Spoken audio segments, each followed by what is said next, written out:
Purchasing capacity తగ్గిపోయినప్పుడు ఆటోమేటిక్గా దాని impact కూడా ఉంటుంది.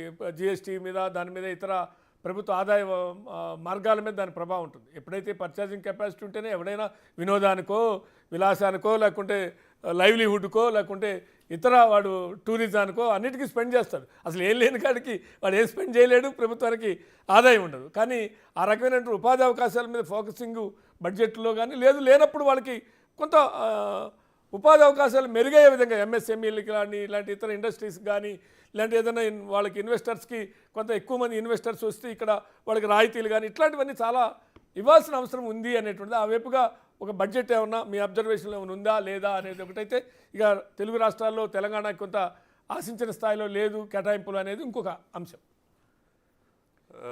పివి గారు యాజ్ ఎ కాంగ్రెస్ స్పోక్స్ పర్సన్గాతో పాటు కామర్స్ రీసెర్చ్ స్కాలర్గా, కామర్స్ డాక్టరేట్గా నేను కూడా కొంత డెప్త్గానే స్టడీ చేశాను. సరే, ఇంకా బ్రేకప్స్ ఫైన్ కాపీ రావాల్సింది ఉంది. బట్ ఉన్న బేస్డ్ ఆన్ అవైలబుల్ డేటా ఒకటైతే చెప్పొచ్చు, సింగిల్ వర్డ్లో పేద ప్రజలకు స్థానం లేని బడ్జెట్ ఇది. నిజంగా ఇల్లు లేని పేదల గురించి ప్రస్తావన లేని బడ్జెట్ ఇది.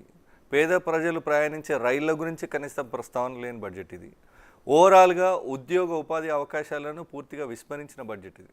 మీకు గుర్తుండే ఉంటుంది, సంవత్సరానికి 2 కోట్ల జాబ్స్ క్రియేట్ చేస్తామని మోడీ గారు చాలా సందర్భాల్లో ఎన్నికల ర్యాలీల్లో చెప్పింది. ఇప్పుడు కాదు, ప్రీవియస్ గవర్నమెంట్ రాకముందు పోయినసారి ఎన్నికలు అప్పుడు చెప్పిన మాట, సంవత్సరానికి 2 కోట్ల ఉద్యోగాలు ఇస్తామని. అది ప్రభుత్వ ఉద్యోగాలు.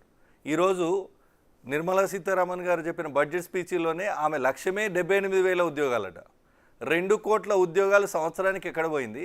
78,000 ఉద్యోగాలు క్రియేట్ చేస్తామనే మాట. అంటే వాళ్ళ లక్ష్యాన్నే కుదించుకున్నప్పుడు 3-4 గంటల పాటు నిరంతరంగా ఇంత పెద్ద 140 కోట్ల ప్రజలకు రిప్రజెంట్ చేసే బడ్జెట్ చదవడానికి 3.5-4 గంటలు పడుతుండే. మీకు తెలుసు బడ్జెట్, మీరు సీనియర్ జర్నలిస్ట్, మీరు ఎన్ని సంవత్సరాల నుంచి బడ్జెట్ ప్రసంగాలు వింటున్నారు. అంటే మేడం 1.5 అవర్కి కట్ చేయడానికి దానిలో సరికేం లేదనే కదా చెప్పకనే చెప్తున్నారు. ప్రజలకు మేము పెద్దగా చెప్పుకునేది ఏమి లేదు, పెద్దగా ఒరిగేది ఏం లేదు, మేము చేసేది ఏం లేదు. చిన్న అంకెల ట్విస్టులతోని 12 లక్షల కోట్లు 12 లక్షల రూపాయలు ట్యాక్స్ ఎగ్జంప్షన్, జీరో ట్యాక్స్ అని చెప్పి చాలా ఊదరగొడుతున్నారు. ఒరిజినల్గా వితౌట్ ఎనీ క్వరీ ఇచ్చేది 4 లక్షలే. మిగతా వాటికి ఇన్వెస్ట్మెంట్సో లేదంటే సేవింగ్సో లేదంటే ఇన్సూరెన్స్ పాలసీస్ ఇవన్నీ రిడెంప్షన్కి అవకాశం ఉన్నాయి డిడక్ట్ చేయగా ఆ ఇన్కమ్ 12 లక్షలు ఉంటే అప్పుడు దానికి ఇస్తారు తప్ప 12 లక్షలు సంపాదించిన ఎగ్జంప్షన్ ఇవ్వమంటే ఇయ్యరు. 4 లక్షలే జీరో ట్యాక్స్ ఉన్నది, 0 to 4 lakhs మాత్రమే. సో ఇట్లా ఒక మసిబూసి మారేడికాయ చేసి ప్రజల్ని ఆ క్షణానికి మభ్యపెట్టి ఏదో పబ్బం గడుపుకోవాలనే ప్రయత్నం తప్ప దీనిలో నిజాయితీ చిత్తశుద్ధి ఏమాత్రం కూడా లేదు. 1. 2 ఇండ్లు ఉన్న వాళ్ళకట 6 లక్షల వరకు ఆ ట్యాక్స్ ఎగ్జంప్షన్ ఇస్తారట. అసలు ఇల్లే లేని పేదవాళ్ళ పరిస్థితి ఏంది? దాని గురించి ఎక్కడన్నా ప్రస్తావన ఉందా? అంటే కనీసం ఈ దేశంలో 11 సంవత్సరాల దగ్గర మోడీ గారి పరిపాలన, దీంట్లో 30-40% ప్రజలు కనీసం 100 రూపాయలతో జీవితం గడుపుతున్న కుటుంబాలు. ఒక కుటుంబం సరాసరి 100-150 రూపాయల మధ్యలో వాళ్ళ కుటుంబాన్ని మొత్తం ఒక రోజు పోషించుకుంటుంది. అట్లాంటి వాళ్ళు నీవు ఇచ్చే లక్షల ఎగ్జంప్షన్స్కి అర్హులా? వాళ్ళను పైకి తీసుకొచ్చే మార్గాలు ఏవి?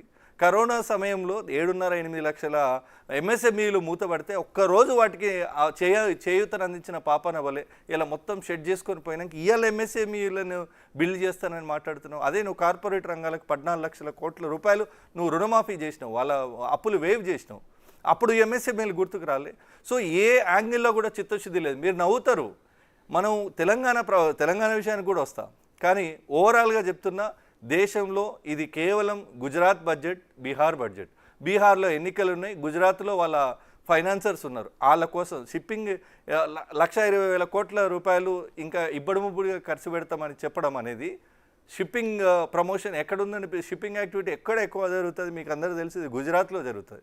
సో గుజరాత్ రాష్ట్రానికి మెజారిటీ బడ్జెట్ను తీసుకుపోవడానికి ఫ్లోర్ ఆఫ్ ద హౌస్ చప్పట్లు కొట్టి మెప్పించి మాయ చేస్తున్నటువంటి పరిస్థితి మనం చూసినాం.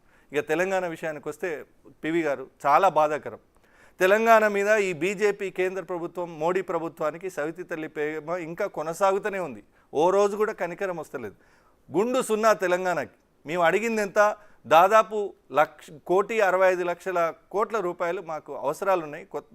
ఆగమైన తెలంగాణను గాడిన పెట్టే ప్రయత్నం చేస్తున్నాం.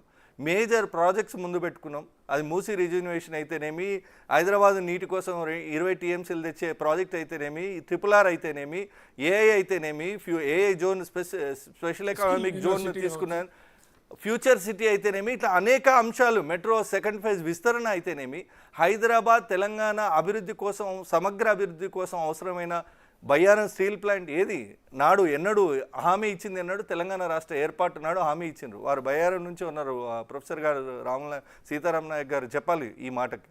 బయ్యారం స్టీల్ ఫ్యాక్టరీ ప్రస్తావనేది, వరంగల్ కోచ్ ఫ్యాక్టరీ ప్రస్తావనేది, అడిగిన 3 వరంగల్ కొత్తగూడెం ఎయిర్పోర్ట్ల ప్రస్తావన లేదు. మొత్తంగా తెలంగాణను ఒక అనాథం చేసేసింది ఈ బడ్జెట్. ఇంకా ఏం మోహం పెట్టుకొని ఎంతమంది 8 మంది ఎంపీలను గెలిపించారు తెలంగాణ ప్రజలు. మీరు నమ్మి దేశంలో అధికారంలోకి వస్తారేమో, వాళ్ళకి ఏమైనా మా ప్రాంతానికి ఏమైనా అభివృద్ధికి సహకరిస్తారేమో అని 2 కేంద్ర మంత్రులు ఉన్నారు. బీజేపీ అట్టర్లీ ఫెయిల్యూర్ పివి గారు. ఒక 8 మంది ఎంపీలు ఉండి 2 కేంద్ర మంత్రులు ఉన్నా కూడా బీజేపీ పూర్తి స్థాయిలో వైఫల్యం చెంది ఇలా తెలంగాణ